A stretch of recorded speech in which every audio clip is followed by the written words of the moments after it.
Welcome to Corvette Today, the podcast that talks about everything Corvette, with your host Steve Garrett, MC and DJ at one of the largest Corvette weekends in the country, Corvette Fun Fest, president of the Corvette Club of Kansas City, Missouri, and radio disc jockey at the #1 radio station in Kansas City for over 40 years.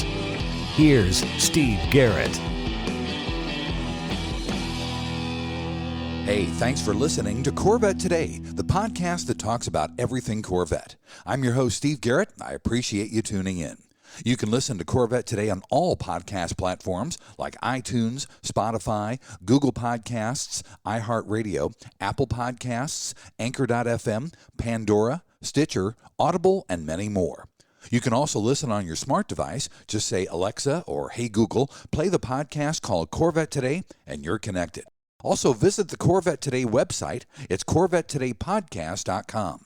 You can also sign up for Corvette Today notifications, updates, and information at CorvetteToday.ck.page. And don't forget, join the Corvette Today Facebook group. We have over 2,300 members, and I'd love to have you as a member as well. First, I'd like to thank our flagship sponsors of Corvette Today, MidEngineCorvetteForum.com. If you'd like to join a new, vibrant forum that focuses on the new mid-engine C8 Corvette, it's free to join this friendly community. You'll meet a lot of fellow Corvette enthusiasts like yourself at MidEngineCorvetteForum.com. Also, a new flagship sponsor of Corvette Today is CTR America. They're the OE supplier for chassis components for the C6 through C8 Corvette. CTR America also provides various aftermarket products like suspension and steering parts. They work with customers that have their own specs, unique designs, and requirements.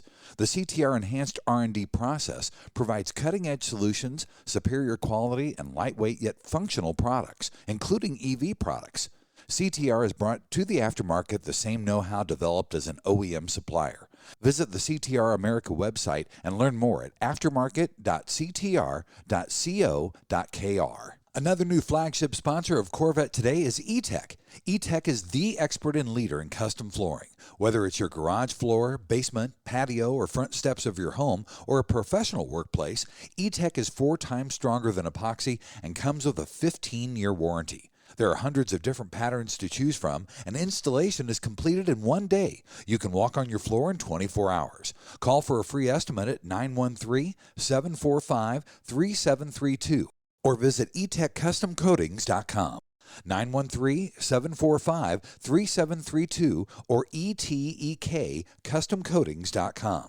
I have my garage floor done with E-Tech and absolutely love it, and I know you'll love yours. You can see the pictures of it on my blog at CorvetteTodayPodcast.com. Also, a shout out to CanadianCorvetteForum.com, welcoming Corvette owners from around the world. My guest on Corvette Today is the retired director of design for the GM Performance Car Studio and also the co-curator for the Ratfink exhibit at the National Corvette Museum. He's worked at GM for over 35 years, serving on projects like Corvette, Camaro, Silverado, the Cadillac XLR, and many, many more. He is Mr. Tom Peters. Tom, welcome to Corvette Today. Oh, hi. Thanks, Steve. I'm happy and excited to be here with you and talking about Corvette. It's been a wild adventure, I'll tell you. It has been, and we're going to talk about that wild adventure. Tom, let's start with your early years. Talk about your defining moment as a child when you saw that first Corvette and kind of got you into the world of cars and introduced you to Corvette, because that's a cool story. I'll tell you what. As a youngster, as a kid, and again, I'm 8 or 9 years old. Right. There are things that you see when you're a kid. You don't know why. They're just cool. You know, whether it's science fiction movies or spacecraft or airplanes, cool bicycles. I remember in 1963, Schwinn came out with Stingray. Right. They're just cool. You don't know why. I had no understanding, obviously, of industrial design or style or any of that thing.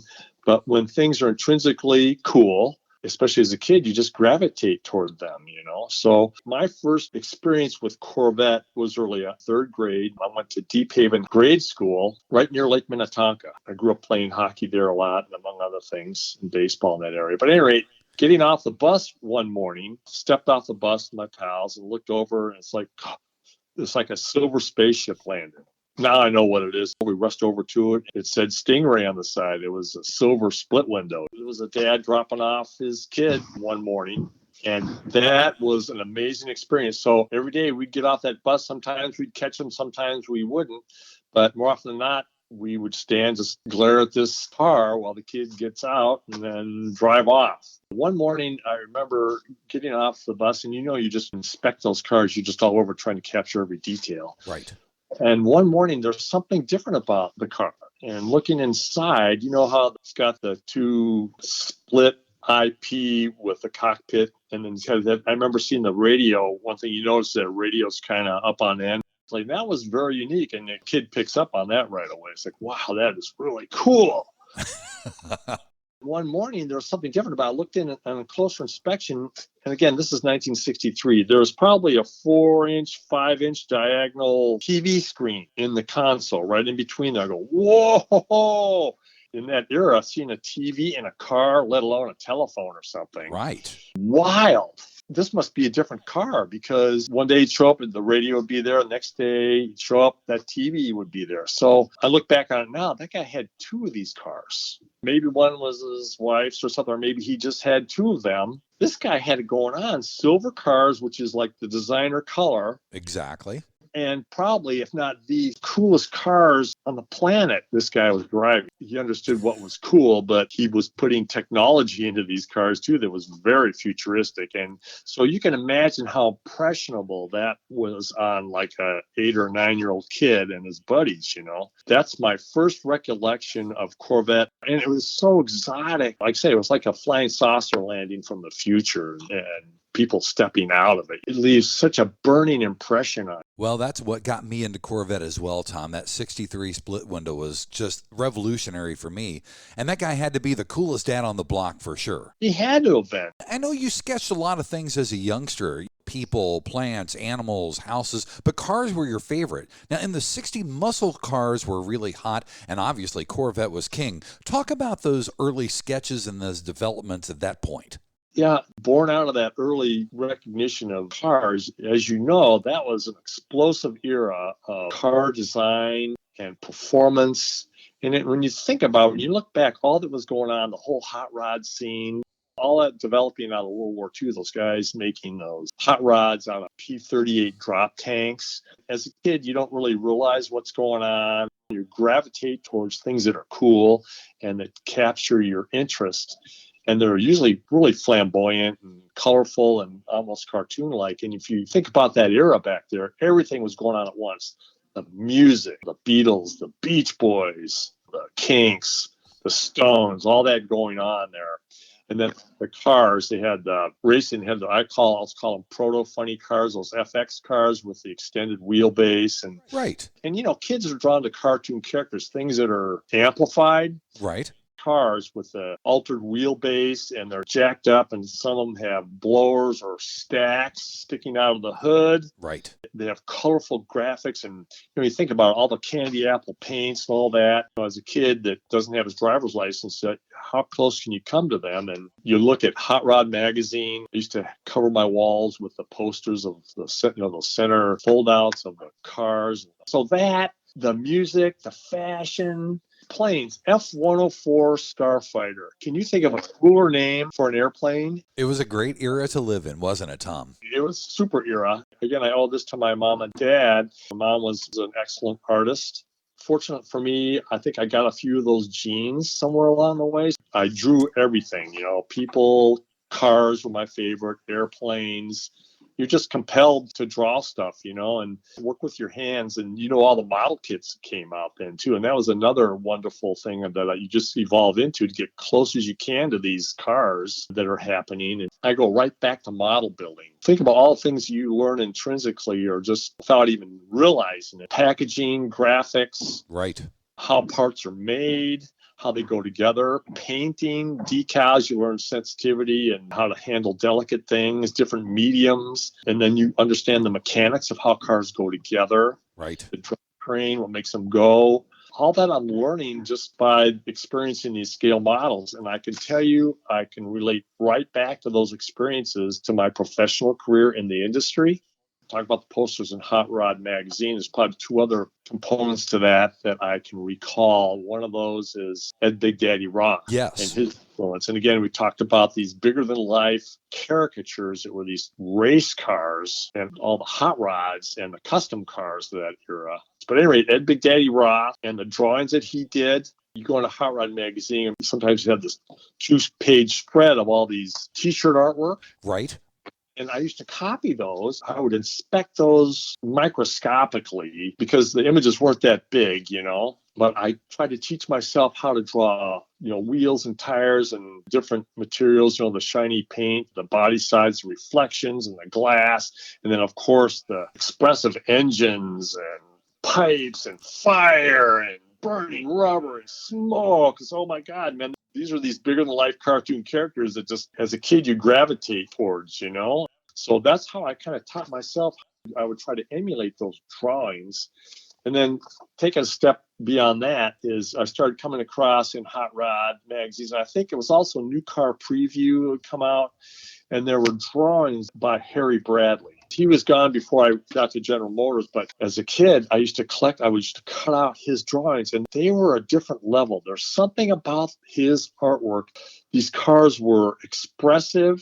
They had lots of character, but they were somehow even more correct. And that's the thing I was attracted to, I think, when I look back at Big Daddy Roth stuff. They were super overblown and amplified, but there was a correctness about them. Yeah. They were hyper, but the wheels, the tires, the engines, the components were correct, if you know what I mean. They were accurate in terms of their impression and representations of the individual components and all the, the valve covers and the nuts and bolts and the configuration of the car. Although outrageously overblown, they were correct. And Harry Bradley took that kind of expression on an artistic level to a different level.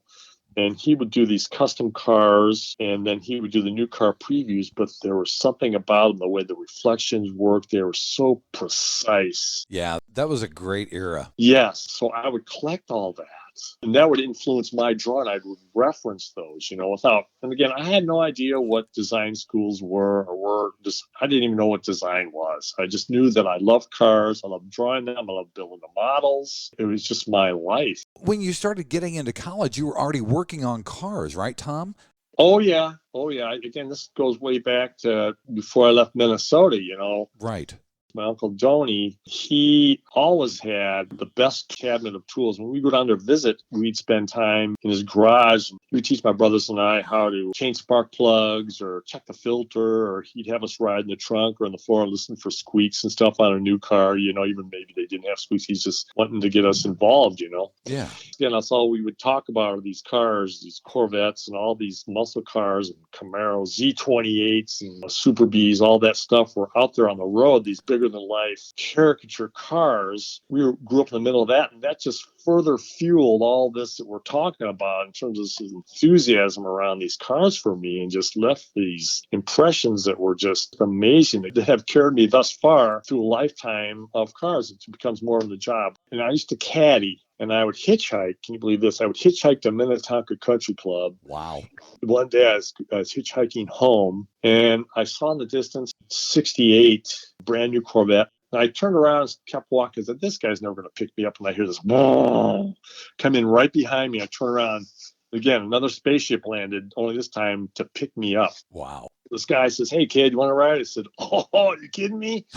I jump in the car, and, again, here's this Stingray. And this is the first Corvette. Everybody remembers their first Corvette ride, right? This is the first time I'd ever been in one. And, that has that wraparound console that kind of cuts away from you, and then the big round gauges and the console and the stick shift. But, you're used to growing up, and I think we had a Pontiac Bonneville, a four-door and all that. And then before that, we had a station wagon. Sure. So to get in a Corvette, again, you're getting in a spaceship. That's another memorable Corvette moment for me, Absolutely. And then you look up and you see those fender flares. Sure. Just going up above. And, what struck me was when you look at it from the outside, they look wide and low.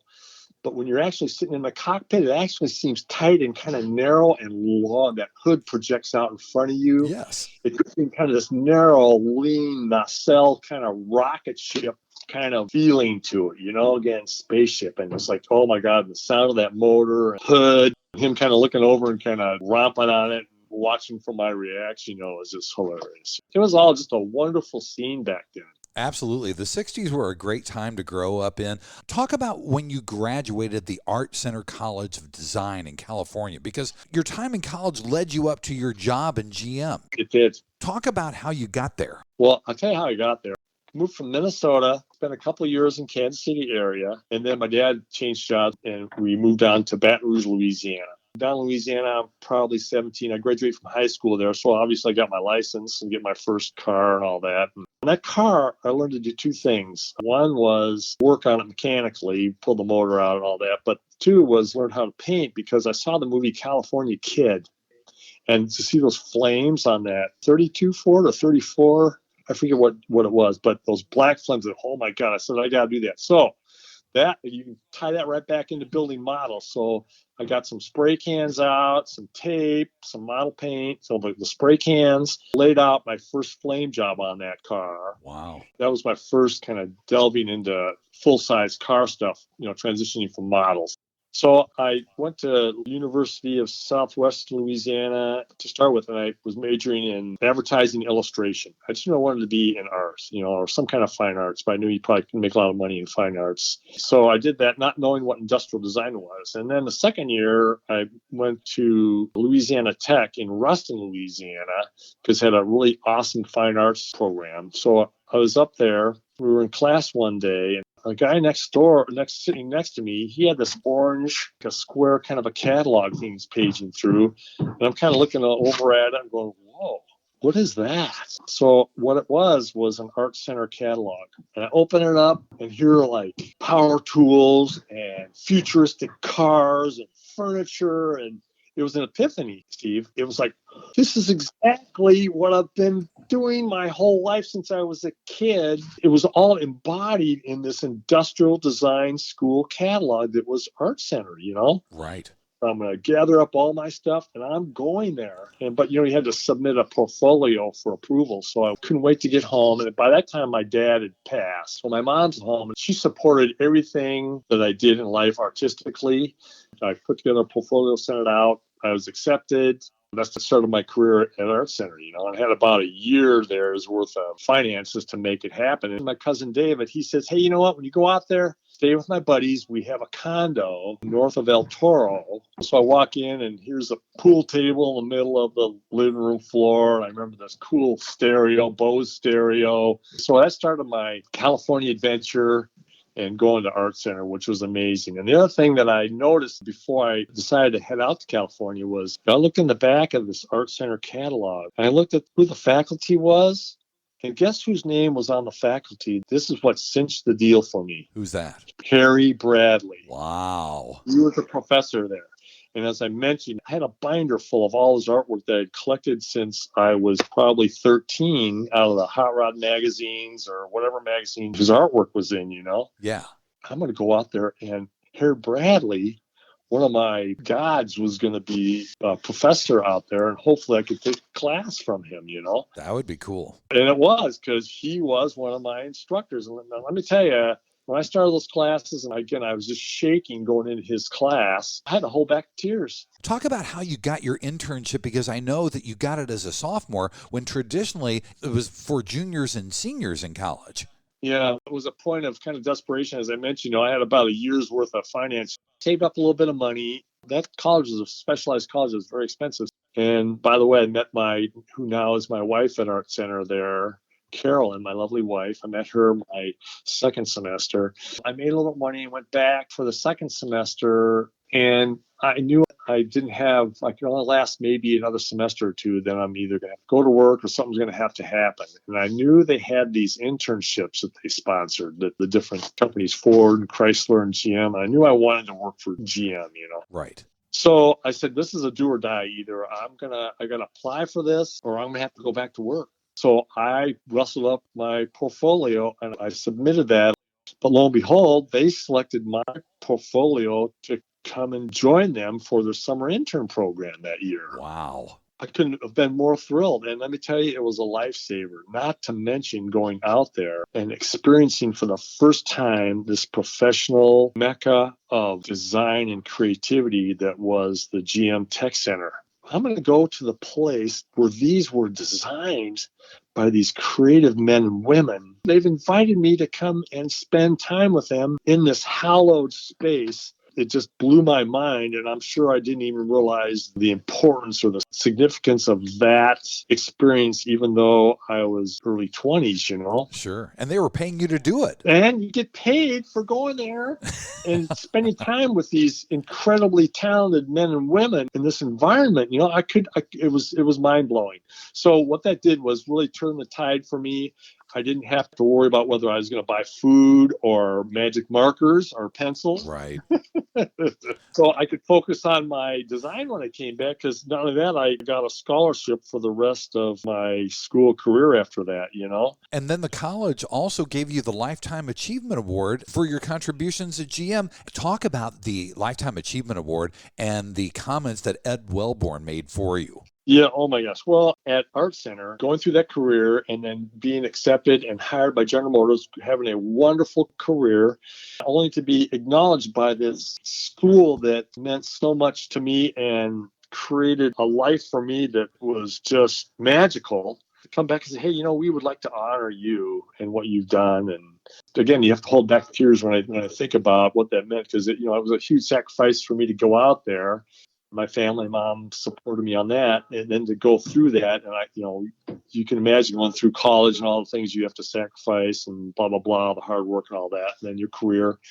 To come back and say, hey, we want to acknowledge you for your accomplishments and who you are and what you meant. And so to go back to this was such an honor. Jay Leno was there, and he co-hosted that. I brought back prints of, we just introduced the C7 and brought back a poster signed for him. And Ed couldn't make it, so he sent a letter and some notes out there and a video. And I felt so honored by that. And again, Ed, I can't say enough about his trust and empowerment of everyone when he became the VP. No one in my career enabled not only myself, but the entire design crew. What he talked about, in essence, was he kind of expressed his support and observation, recognition of my passion for design and Corvette and all that went along with that. He empowered us to fully express that capability. I don't have any regrets or anything that I wish I would have done differently or felt restricted throughout his time of leadership. So to have him acknowledge me in that way in public, in front of design community people, meant so much to me. I think the vehicles that were generated during his period of leadership will bear that out. He was responsible for global design. Right. Around the entire world. Tom, let's take a quick break and let's talk in the second segment about your GM years on Corvette Today. American Hydrocarbon, your one-stop shop for custom interior, exterior, and engine bay items for your C4 through C8 Corvette. We can help you create a custom look for your Corvette with carbon fiber or 10 different color patterns and styles. We've served customers in over 28 countries all around the world. Whether it's a custom-made engine cover for your new C8 mid-engine Corvette or custom-made C4 interior upgrades, American Hydrocarbon can help you transform your Corvette into a best-in-class show car. Our products have been featured in Vette and Corvette magazines, so give us a call. 813-476-5638. That's 813-476-5638. Visit our website at AmericanHydrocarbon.com or email us at pat@AmericanHydrocarbon.com. Let us help you make your Corvette the car you've always wanted it to be. American Hydrocarbon. Hey, honey, are you awake? I am now. I can't sleep. Since turning 50, I keep dreaming of a red door and a blue door, somehow knowing there are only choices for retirement. Okay. Through the red door, we outlive our money. We have to rely on our kids. We're stuck on a fixed income. It's terrifying. Yeah, that would suck. But through the blue door, our money outlives us. We retire on our terms. Our kids stay our kids, not our caretakers. We make work optional. Yes, that's much better. That's what I want too. But what do we do? We call True Wealth and Company at 913-653-8783. They specialize in helping successful people make work optional. They're our fiduciary Blue Door personal wealth managers. Hey, where are you going? It's 3 a.m. I can't sleep. I'm going to check out True Wealth and Company online at retirewithtrue.com. That Blue Door is going to be our retirement. 913-653-8783. Visit us online at retirewithtrue.com. Investment advice offered through True Wealth and Company, LLC, a registered investment advisor in the state of Kansas. You're listening to the Corvette Today podcast with Steve Garrett. Hey, thanks for listening to Corvette Today, the podcast that talks about everything Corvette. I'm your host, Steve Garrett. With me is retired chief designer Tom Peters. Tom, in this second segment, let's talk about your years at GM. You were hired in 1980 by General Motors. Talk about your first assignment. What cars besides Corvette did you work on? Okay, sure. When they had the interviews, Chuck Jordan actually came out, and I spoke with him, and he's the one that actually hired me. As you can imagine, I was thrilled. But I went into the advanced area, or the advanced studios. I worked in Advanced 1. They're in the process of building a new wind tunnel at the time. And so we did a lot of aero vehicle research. How could you mix that functionality, and how could it affect the styling and how a car looked even more so than it had previously throughout the years? And eventually you became the chief of the advanced studio. Mm-hmm. The way the structure was at the time, and it evolves over time, is that on the first floor, there were several advanced studios. There must have been 4 or 5 advanced studios, and then they had production truck studio on the first floor. On the second floor of the design center building were the production studios. And the way that the advanced studios differed from the production studios is that, and over the years, there were actually some production programs in the selected advanced studios, but primarily their function was to explore different design philosophies or experiment. For instance, in our case, we were focused on how could you integrate aerodynamic functionality with aesthetics. So it's pure concept exploration and development. Very nice. That was the main goal. And so when you get into a production studio, that is focused on producing an actual funded program with a product solution. And therefore, you involve all the different entities. Just to mention a few, you've got series production engineering, you've got manufacturing teams, you've got marketing, you've got brand, aerodynamics, of course. And to varying degrees, even in the advanced studios, you comprehend those, but usually from a design perspective, so you're left to freely express future vision solutions, and then to be allowed to create a vision that everyone can agree upon. It's a big decision to go forward with a design or a vehicle configuration concept, to make the decision, okay, we're going to turn this vision, this concept car into a real product that people can buy. I can't express how important a decision like that is and what it takes to get to that point. That was kind of my understanding, at any rate, of the difference between advanced studios and the production studios. As a matter of fact, Tom, talk about the difference between the advanced studio and the GM Performance Car Studio, because you were chief of both of those, but how do those two differ? At one point, I was assistant chief in the Pontiac studio, actually. And then after working for Jerry Palmer in the Chevy 3 studio for a number of years, I started out in Advanced 1 and then moved to Advanced 3. The chief in that studio at the time, his name was Emil Zawada, super talented designer. And then assistant, who became really good friends, his name was Jim Beek, huge talent. The other thing you come to realize early on is how important the sculptors are. And it's one thing you're drawing and sketching, and as a kid building models and all, so I understood that. But what you come to find out, and it was kind of a little bit frustrating at first, and even in school you build your own models. But when you get in a professional environment, you have these incredibly talented sculptors. And again, they are born with these gifts of being able to interpret designs or ideas 3D. And what happens within a General Motors design is, say Chuck Jordan or the leadership come across something significant in a model, they would take that model and put it on display. We called it Hollywood and Vine. It was on the second floor of design staff. And it's the intersection of the main hall that connected the two elements of the building, one being kind of the executive part of the building. This long glass corridor went by the library and the color studio, and then it entered in kind of a T intersection through these glass doors that would pull back when you approach them that would open up to the production studio. So right there at that intersection, they would place a model, and usually you had a background on it that showed sketches or a piece of artwork of what inspired that model or whatever. So one of the models that came out of that Advanced 3 studio that was modeled by Fred Hochschild, and again, my leadership was Jim Beek, I put this model together, put it up on display there, and Jerry Palmer, who was chief of the Chevy 3 studio at the time, which was responsible for Corvette and Camaro and Beretta at the time, noticed that and invited me to come up to the Chevy 3 studio to join the Corvette team. That was when I was first invited upstairs to join their team. Then I was promoted to assistant chief. And then out of that position, I was given the opportunity to become chief right back in the original design advanced studio that I came from. Never in my wildest dreams. I just worked hard. I wanted to just do what I felt was the best for design, and I was recognized for it. And you're working on Corvette, which is just absolutely incredible. So all that, thank you very much for Chuck Jordan and Jerry Palmer. Oh, yeah.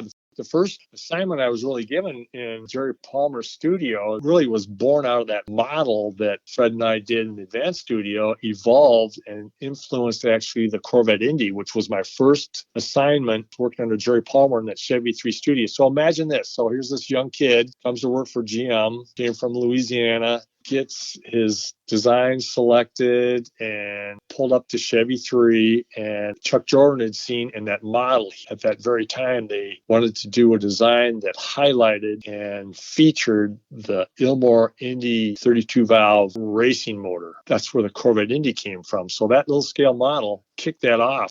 And we moved down into Studio X, which is a whole other story. GM Design has this lore of Studio X, which was a number of different locations, by the way, throughout the building. And again, those were spaces that were created to have kind of quiet time where you didn't have a lot of interruptions and distractions, where you could focus on expressing a pure vision. The Corvette Indy was one of those. So here's this kid designer given an opportunity to work on this fabulous Corvette concept car, which there hadn't been a Corvette concept car done in a while. If you think back to the Paris car, the Aerovette, and then maybe the 59 Stingray, those were phenomenal cars that influenced Corvette's future. I know that Chuck Jordan had created a contest for the next generation Corvette. Talk about that contest, and what generation was that for Corvette? It was the 5th generation Corvette. And again, that was after I was given the opportunity to lead an advanced studio. And this is right when they just kicked off the 5th generation Corvette theme exploration.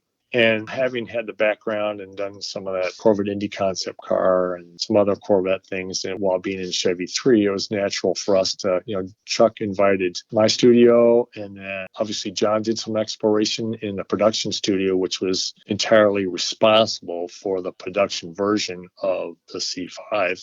And then we had a California studio. I think it was under John Chanella was the chief out there. Chuck also gave them an assignment. What would the next generation Corvette could it be? As a vision statement.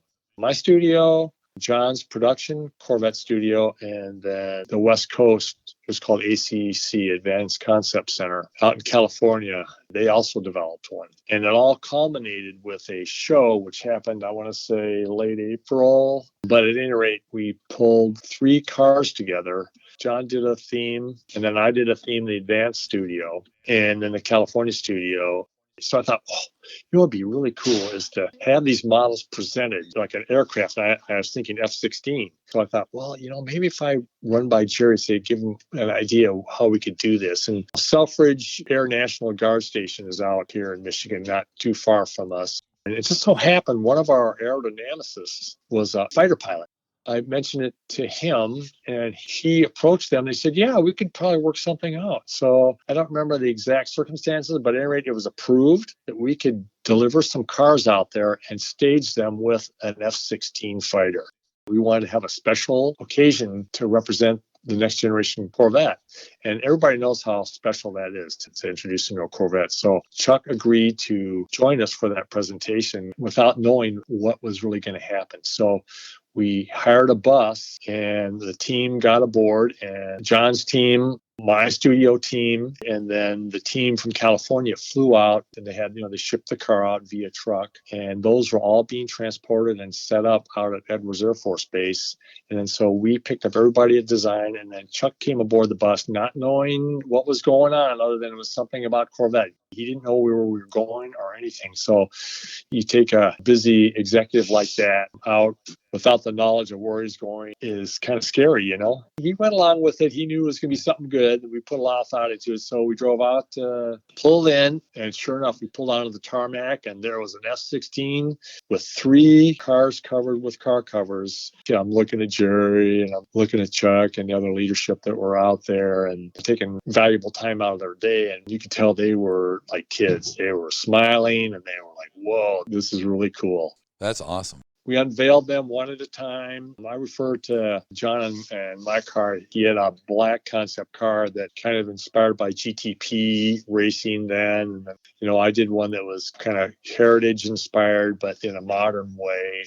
And then the California studio did one it was called the California Stingray or Stingray 3. And our 2 vehicles, John and my vehicles, were static models. They weren't full runners.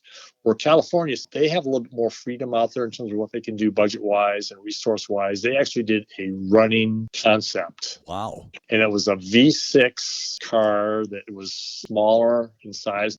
Each team unveiled the car, each individual cars. It was just a fabulous experience. It all worked out better than I think anybody expected. But anyway, the cars were the stars, and they gave the tours. They even had like an engine stand there where they had a jet engine, and they fired it up and let it roar, and they gave them a tour of the base and all that. We just had a wonderful experience. Went back, and it was delightful. Brought the cars back and displayed them in the design dome for everybody to come and see. And again, at the end of the day, yes, it was a friendly competition in my view. It was serious business because we were trying to establish the direction for a next-gen Corvette. And from my standpoint, I can tell you that, it was a friendly competition. But at the end of the day, we were supporting John Cafaro's assignment of creating the next-generation Corvette. So we shipped our model up, as did California, up to his studio. And they were able to draw from whatever they felt was appropriate to contribute to the final theme that was the C5, the 5th generation Corvette.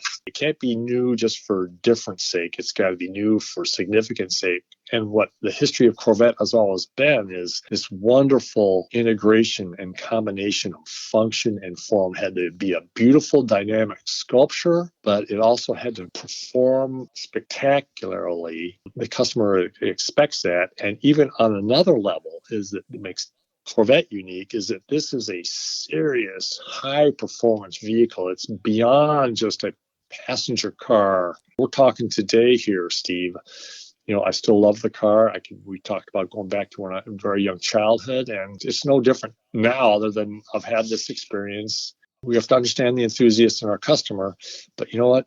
Design this car for the 10-year-old kid. If you do that, you're going to get everybody else. You get the future customer inspired one way or another. Also, you were named the Chief of Design for C6 and C7. Yes. Talk about the Transformer Corvette. That's my favorite concept Corvette. And then also talk about how you got Ed Welborn's permission to call the C7 a Stingray, because it had been 39 years since we had a Corvette Stingray. Oh, yeah. Well, those are kind of 2 separate stories. The Stingray concept car, we had just finished the C6 Corvette. I set a goal for myself. You know what? I want to bring back the Stingray. I mean, how huge would that be?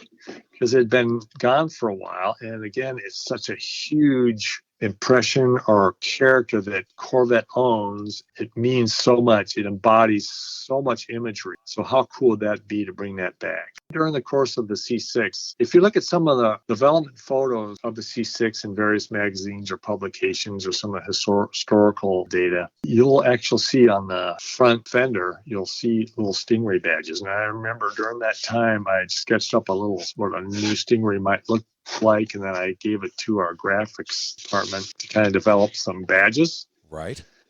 But I don't remember the specific review, but I remember we had a review with Ed one day, and I proposed that to him, and he said, you know what? Knowing what we're having to work with on C6, I think we're not there yet, because it's more than just the way it's designed. It's got to be the entire embodiment of the vehicle and all the elements of it in order to warrant bringing back the name Stingray. He said that. So, yeah, of course, we were disappointed, and we continued on and wanted to make it the best it can be. But not until the C7 did we obviously bring back the name Stingray. more often than not, I'd have, whether with people internally or outside to go to the Corvette events, why don't you guys bring back the 63 Stingray? Why don't you guys do a modern split window Stingray? And to us, we always want to move on and do new things and explore new things and all that. But that had been a prevalent request and commentary, and everyone acknowledged the timelessness and how cool that split window is, the 63 is. I would like to touch upon the Transformer, what happened with that in the movies. Once we had built that concept car, the Stingray, Michael Bay, who was starting production of the Transformers movie, he was inspired by the Camaro concept car that would become Bumblebee. It would be a central figure in that movie. There were a number of different vehicles that were characters in those movies and those stories. Right. That go all the way back to the cartoon series. So he visited design staff one day, hosted by Ed. And so Ed was showing him several different cars that he might be interested in incorporating into his movie. And we had the Stingray on display, and he just went bonkers. He just loved that vehicle. He said, this has got to be in the movie. Me and Jim, of course, agreed. So that became one of the characters within the movie. That's my favorite concept car. As a matter of fact, I saw that Transformers Corvette here in Kansas City at the Kansas City Auto Show. I don't remember what year it was, but it was maybe 2012. Yeah, I remember shipping it down there. Yes, and I looked at that and I thought, oh my gosh, that is a Corvette I've got to own. And I saw those gull wing doors and I saw the split window on it. And I said to the representative in the booth, is this going to be a real car? And they said, yeah, it is. When we did the C7, because of the influence of that car, as you know, again, Stingray concept, that's when we fully expressed that new Stingray logo, did that logo on the back panel and on the sides. That's when Ed said, you know what, this C7 model, it warrants and it's worthy of the Stingray emblem. And let me tell you how profound, how momentous that occasion was. I bet you were popping champagne, weren't you? Absolutely. At least in my mind, I was. Buddy, let's take a quick break. And when we come back, we're going to talk about your years after GM and your new position with the National Corvette Museum on Corvette Today. VetteFinders.com is the Internet's original Corvette classified ads website, with classified ads starting at just $25. And every ad runs until your Corvette is sold. If you're in the market for a Corvette, VetteFinders.com has over 500 Corvettes for sale from all around the USA and Canada and covering all 8 generations. Visit VetteFinders.com, the Internet's destination for buying and selling Corvettes. That's VETTE Finders.com. KC Trends Motorsports has been the Midwest's largest custom wheel superstore for over 25 years. They specialize in C8 wheel fitments from the top brands in the industry, like HRE, Vossen, ADV1, Avant-Garde, and more. They ship daily from their Kansas City location to all upper 48 states with the best pricing and inventory in the country. Need tires? KC Trends Motorsports has you covered. They have tires in stock from Michelin and Pirelli. Plus, they can help you with a customized wheel and tire combo for your Corvette to truly make it one of a kind. And if you need wheel ideas, no problem. Simply go online to kctrends.com for their car and wheel visualizer. See the wheels on your Corvette before you purchase. Also, there's dozens of wheels and tire combo pictures to look through online to spur your imagination. And their expert staff is there to help you with wheel and tire sizing and offsets for your C6, C7, and C8 Corvette. Visit them online at kctrends.com. See them on Facebook and Instagram. Make any Corvette a one-of-a-kind with KC Trends Motorsports. Call them toll-free, 877-962-5200. KC Trends Motorsports. And now, back to Corvette Today with your host and my husband, Steve Garrett. Hey, thanks for listening to Corvette Today. I'm your host, Steve Garrett. With me today is Tom Peters, the Chief Design Director for the C6 and C7 and C8 Corvette. In this final segment, we're going to talk about Tom after his years at GM.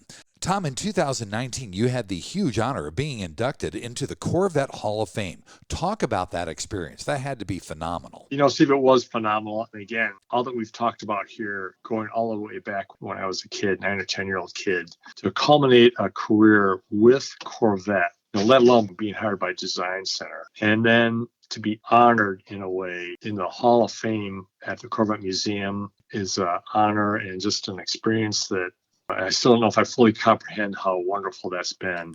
I've gone to the Corvette Museum over the years throughout my career, different events and different presentations, and incredible people inducted into that Hall of Fame. And when you walk into that dome and you see all these people, the men and women on these plaques that surround in their dome structure, to be even associated with those people, again, is an incredible honor.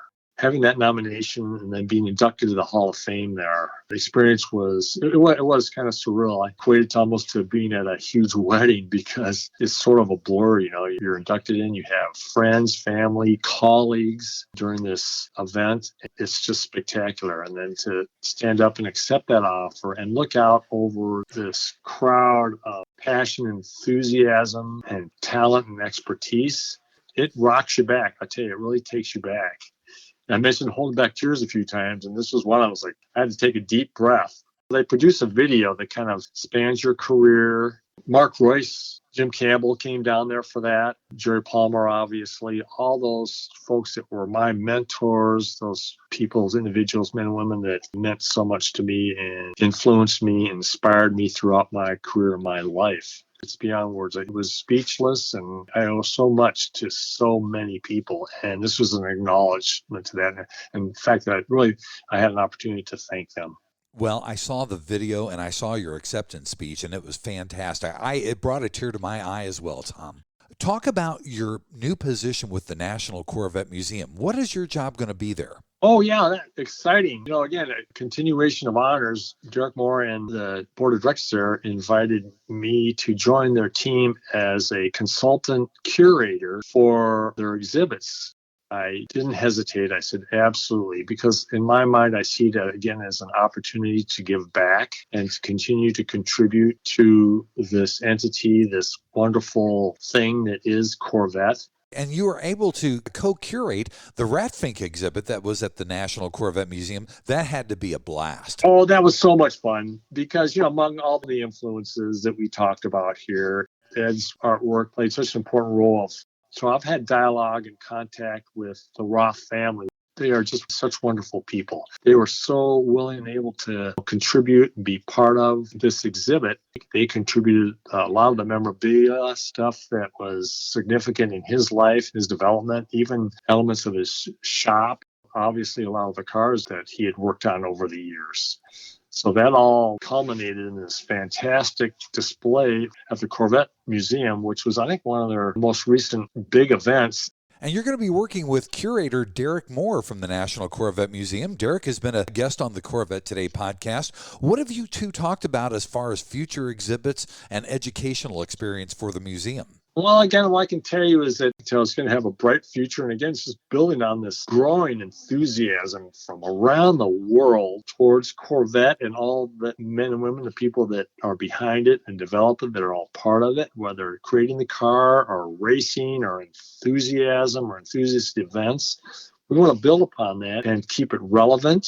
Have you guys talked about what the first assignment you're going to work together on at the museum? I can't speak too much specifically about future exhibits. What I am involved with is some upcoming displays that are in the works right now, as well as even some specific cars that kind of revolve around expressing the intent and what the museum's all about. So we want to make sure the visibility is out there and that there are visual and educational experiences for everybody. And I will tell you, as I've mentioned here through our talk here today, Steve, is that we really want to focus on the youth, inspire that kid, to go forward and to taking that to the next level and give him something that he can project forward, maybe not initially understanding what the impact is, but it plants a seed that could affect the life of a human being, and then in turn, how they could make life better or impact the lives of others in a positive way going forward through this wonderful magic machine that's called the automobile and a Corvette. Absolutely. Now, you're not going to be moving down to Bowling Green, though, are you, Tom? Not in the foreseeable future. Bowling Green is a wonderful place. I always look forward to going down there for two reasons. Obviously, we have Corvette events revolving around the Corvette Museum, but the people are just wonderful. They're warm and friendly, and they're such genuine people and so welcoming. And there's something about the lifestyle. I can't put my finger on it. Maybe it's just the intensity of working in a corporate industrial environment. It's a beautiful environment. I'll be down there whenever required, and I look forward each and every time to go down there. Because not only is it a neat place to be, I like driving down there. It's a beautiful drive. I bet it is from Michigan down to Kentucky. I bet that's a gorgeous drive. Oh, it is. Going through those hills, and then you see the rocks and the stone piercing through. It's just beautiful. Tom, any closing thoughts here for everybody listening to Corvette Today? First of all, thank you so much for having me. I still consider every day an honor to even be associated with Corvette. And again, that's just coming from my heart. And the fact that I've been one of those fortunate few that was given the gift to even not only have a Corvette or even be associated with, but be part of a team, members of these incredibly talented men and women that generate these cars.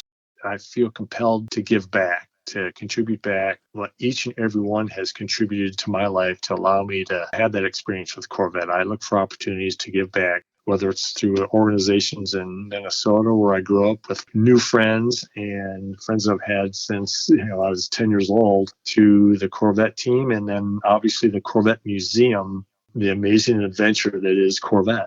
Tom, thank you so much for being on the Corvette Today podcast. I can't tell you what an honor it is to have you, and it's a pleasure to talk to you, and living those stories with you again was absolutely outstanding. Oh, great. I'm glad to hear that. Thanks for listening to Corvette Today, and thanks to our sponsors, CTR America, who makes chassis components for the C6, C7, and C8 Corvette. Visit their aftermarket items online at aftermarket.ctr.co.kr. Also, American Hydrocarbon at americanhydrocarbon.com and KC Trends Motorsports at kctrends.com. And don't forget E-Tech Custom Coatings at etekcustomcoatings.com or call 913-745-3732. You've been listening to Corvette Today with Steve Garrett. If you'd like to contact Steve with any thoughts on the podcast or ideas for guests on Corvette Today, you can email him at stevegarrettdj@gmail.com. That's stevegarrettdj@gmail.com. Garrett has 2 R's and 2 T's. Or connect with Steve on social media on Facebook, Twitter, or Instagram using @SteveGarrettDJ. Thanks again for listening to Corvette Today.